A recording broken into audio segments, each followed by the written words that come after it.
స్థలములో విశ్వవిధాత పాదాలు మోపియుండే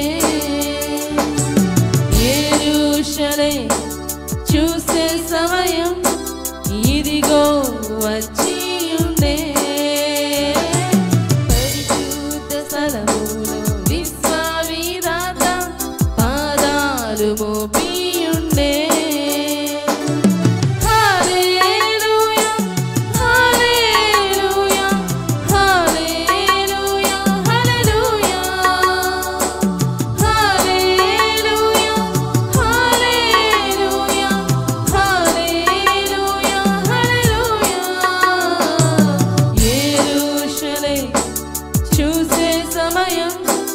ఇదిగో వచ్చియుండే పరిశుద్ధ స్థలములో విశ్వవిధాత పాదాలు మోపియుండే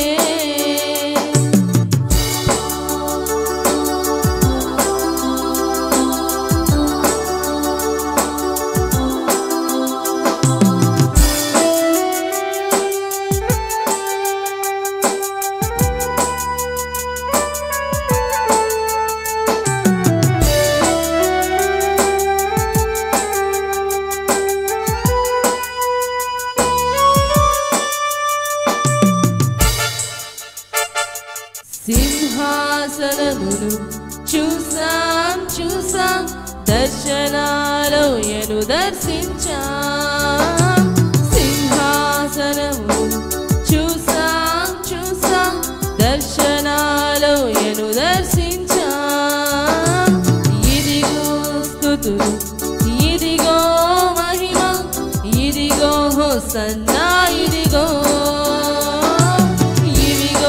స్తుతులు ఇదిగో మహిమ ఇదిగో హోసన్నా ఇదిగో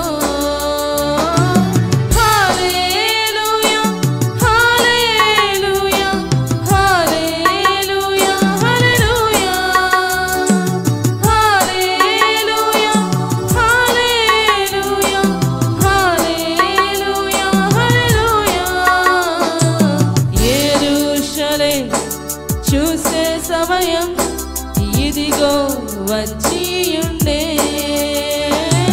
పరిశుద్ధ స్థలములో విశ్వవిధాత పాదాలు మోపియుండే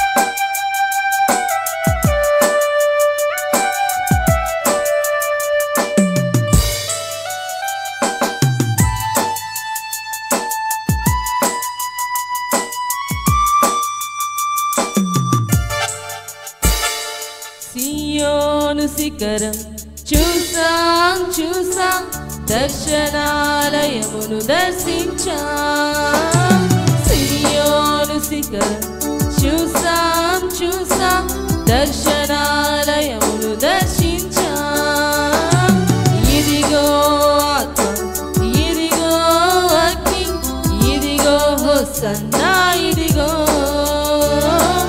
ఇదిగో ఆత్మ ఇదిగో అగ్ని ఇదిగో హోసన్నా ఇదిగో హల్లెలూయా హల్లెలూయా హల్లెలూయా హల్లెలూయా హల్లెలూయా హల్లెలూయా హల్లెలూయా హల్లెలూయా యెరూషలేము చూసే సమయం ఇదిగో వచ్చియుండే పరిశుద్ధ స్థలములో విశ్వవిధాత పాదాలు మోపియుండే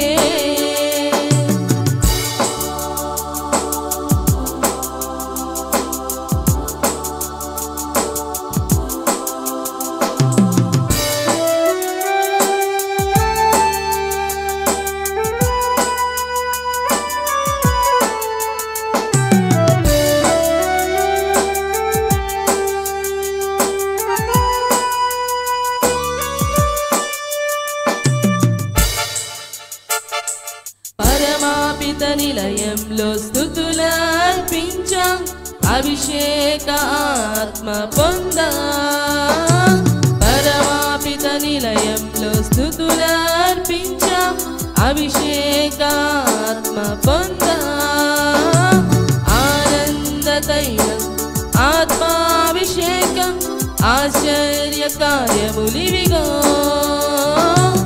ఆనంద తైలం ఆత్మాభిషేకం ఆశ్చర్య కార్యములివిగో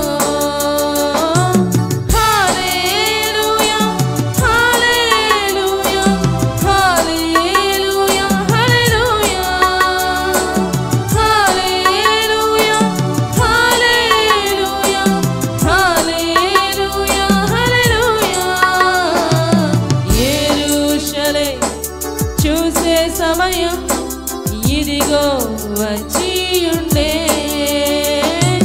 పరిశుద్ధ స్థలములో విశ్వామిదాత పాదాలు మోపియుండే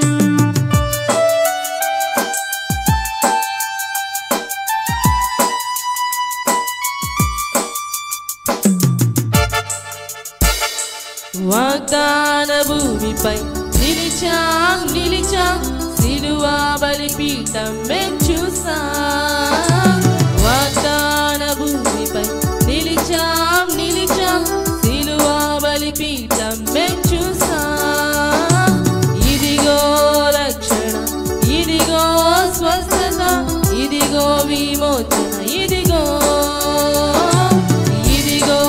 రక్షణ ఇదిగో స్వస్థత ఇదిగో విమోచన ఇదిగో హల్లెలూయా హల్లెలూయా హల్లెలూయా హల్లెలూయా హల్లెలూయా హల్లెలూయా హల్లెలూయా హల్లెలూయా యెరూషలేం చూసే సమయం ఇదిగో వచ్చియుండే పరిశుద్ధ స్థలములో విశ్వామిదాత పాదాలు మోపియుండే హోసనా హోసనా హోసనా హోసనా హోసనా హోసనా హోసనా హోసనా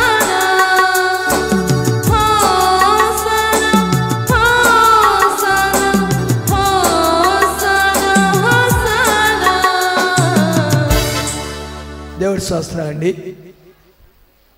బైబిల్ రోజు పఠనం చేస్తూ ఉంటాం, రోజు మన పాటలు పాడుతూ ఉంటాం.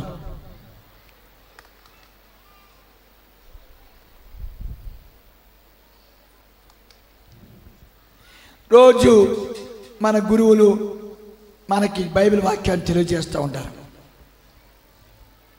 దాన్ని మళ్ళీ మనకు అవసరం వచ్చేప్పుడు కథలుగా చెప్పుకుంటూ ఉంటాం. మనవంటి వాడు ఒక ఆయన ఉన్నాడు బైబిల్లో, ఆయన పేరు అబ్రహాం గారు. అబ్రహాం గారు విగ్రహార్థికుడు. యెహోవా అనే ఒక దేవుడు ఉన్నాడు, ఆయనకు తెలియదు.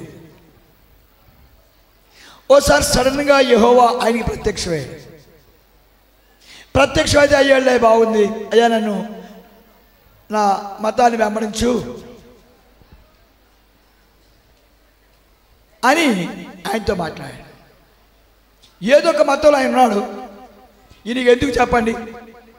నెక్స్ట్ ఇంకో మాట చెప్పాడు, బాబు నీ పిల్లలు లేరు కదా, మీకు ఎలా తెలిసిందండి విషయం? నేను సృష్టికర్తని. బాబు నీకు భూమి లేదు కదా, మీకు ఎలా తెలిసిందండి అయ్యగారు ఈ మాట? నేను సృష్టికర్తని. ఇప్పుడు కనుక నన్ను వెంబడిస్తే నీకు ఈ లోకంలో ఉండగా పుత్రపౌత్రాభివృద్ధి పొంది నీ వంశు ఇసుకురేనంత వంశుగా మారిపోతుంది, గొప్ప గనుడు అవుతావయ్యా అన్నాడు. మనం వచ్చే సచ్చిన నమ్మలాగా నమ్ముతావా?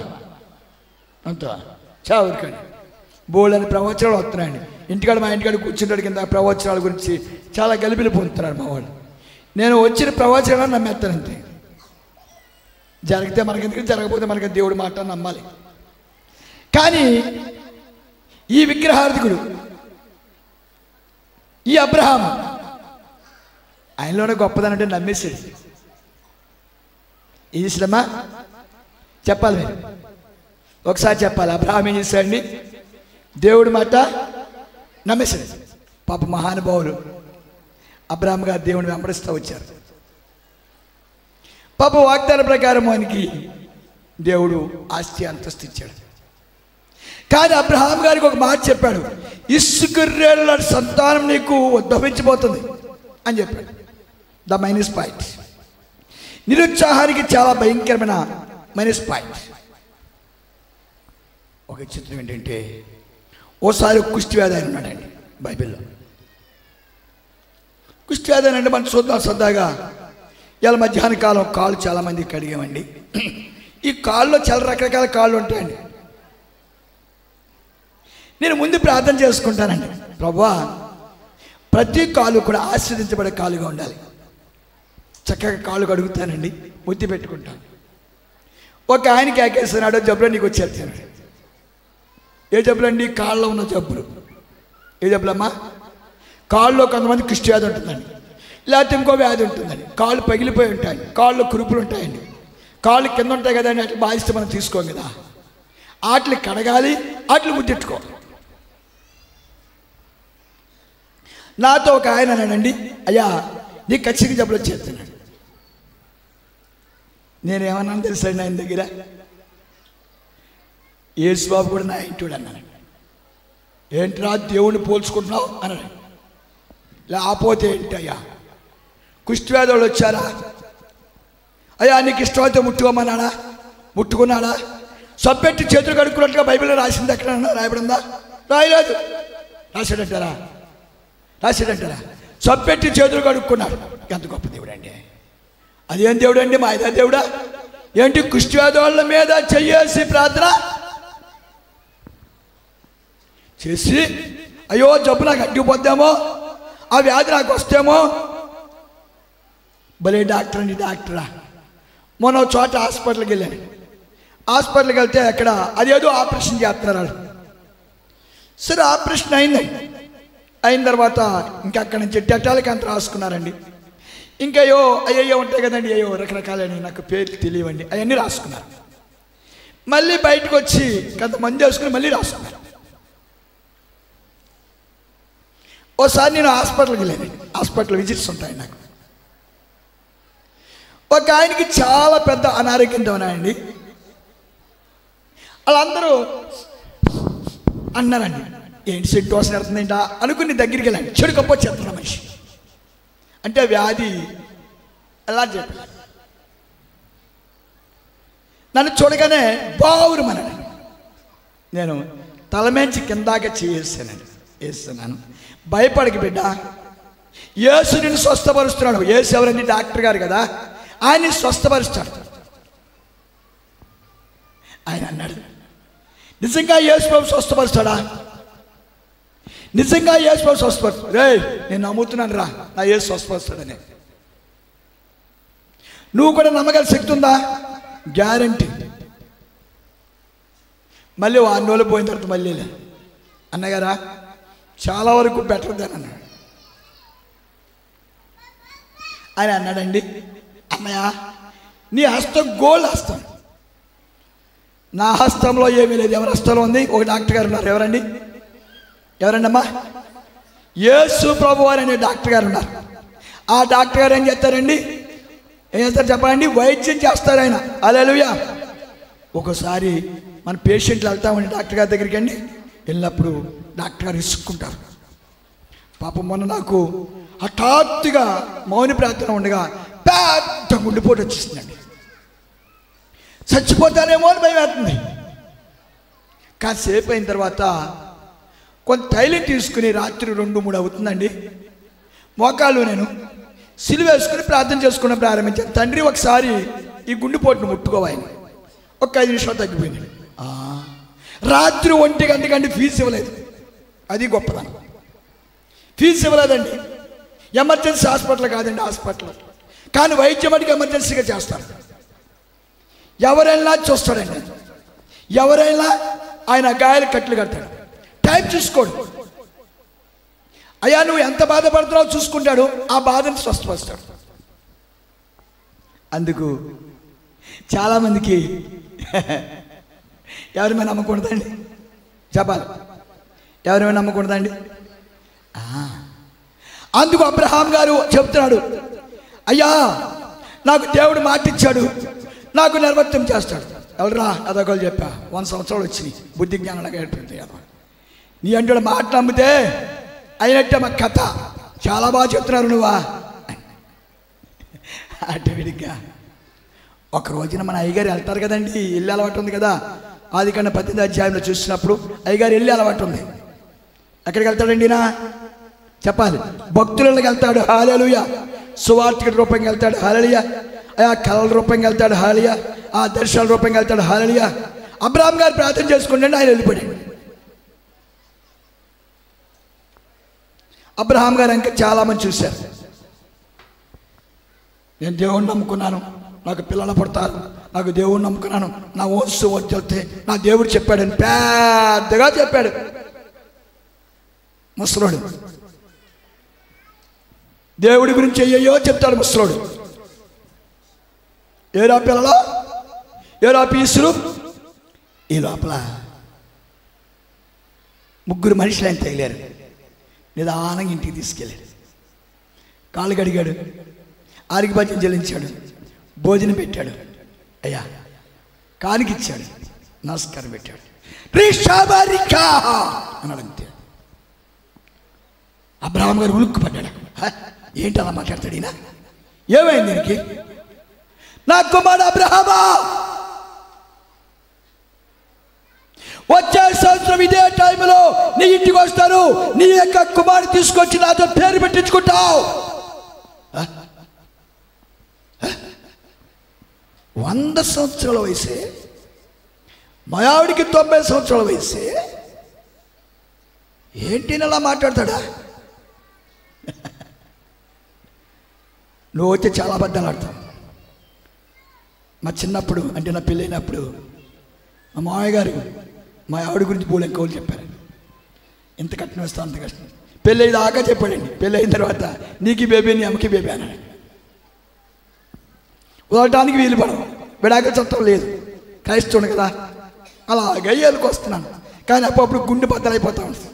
ఎంత మోసం చేసేవే నువ్వు. అందామంటే మా ఆవిడ ప్రార్థన పర్రాలు, ఆవిడేం చూపిస్తావు, ఆవిడెటువంటి ప్రార్థన చేస్తావు. అలా గుండెలో బాధ పెట్టుకుని నా కట్నం ఎగ్గొట్టింది, నా కట్నం ఎగ్గొట్టింది. ఇప్పుడు దాకా 63 సంవత్సరాలు అయినాక నువ్వు గుండెలో బాధ ఆగదండి, గుండెలో బాధ పడతానే ఉంటాను. శారమ్మ గారు అన్నారు, అయ్యా ఎందుకయ్యా అబద్ధాలు చెప్తావు? దేవుడు అబద్ధాలు చెప్తాడా? దేవుడు అబద్ధాలు చెప్తాడా? చేతుడు అబద్ధాలు చెప్తాడా? అబద్ధాలు చెప్తాడా? అబద్ధ కోరిని దీవించిన అంతే. దేవుడి మట్టికి అబద్ధాల మట్టికి చెప్పడు, కానీ అబద్ధ కోరిల మట్టికి దేవుడు దీవించు అంతే. వెంటనే అబ్రహాం గారికి శారమ్మ గారు అన్నారు, నాయన గారు లేనిపోయిన ఆశలు ఎందుకు కలిగిస్తారండి? అన్నీ మర్చిపోయింది, ఏదో ఇంకా అయిపోయింది, సరిపడేసుకున్నా. రిషాబారి ఖబాషి అదేంటండి భాష అని అడిగింది. అది పరలోక భాష. ఆమేన్. ఇప్పుడు నువ్వు గర్భం దాల్చిపోతున్నావు, ఆమేన్. నువ్వు కుమారుని కనబోతున్నావు, ఆమేన్. కానీ నీకు నమ్మకం లేదు, నేను కలిగిస్తాను, ఆమేన్. వెంటనే అబ్రహాం గారి భార్యకి ఆపరేషన్ చేస్తున్నాం తండ్రి గారు. అబ్రహాం గారు ముసలోడు, ఆడికి ఎక్కడ పుల్ల పడతారు, ఈవిడికేమో అన్నీ అయిపోయి, ఈవిడికి ఎక్కడ పుల్ల పడతారు. అంతే పరలోకాన్ని తీసుకొచ్చి ఒక పిండాన్ని లోపల పడేసినట్టే దంతం మన ఎదిగిపోయిందండి పిండం. ఒక పెద్ద కుమారుడు పుట్టేశాడు. ఆ కుమారుడు పేరు ఏంటి తెలుసా అండి? నవ్వుల కుమారుడు. తప్పట్లు కొట్టండి. ఏం కుమారుడు అమ్మా పేరా? ఏం పేరెట్టిందమ్మా శారమ్మ తల్లి? నవ్వుల కుమారుడు. హల్లెలూయా. నవ్వుల కుమారుడితో విస్తారమైన తీసుకున్న సంతానాన్ని అబ్రాహాం కలిగి ఉన్నాడు. నా ప్రియ చెల్లి, నా ప్రియ తమ్ముడా, బైబిల్ వాక్యంలో ఒక మాట రాయబడింది. అబ్రహాము దేవుని నమ్మెను, అందుకే అతను ఆశ్రయించబడ్డాడు. ఈ రాత్రి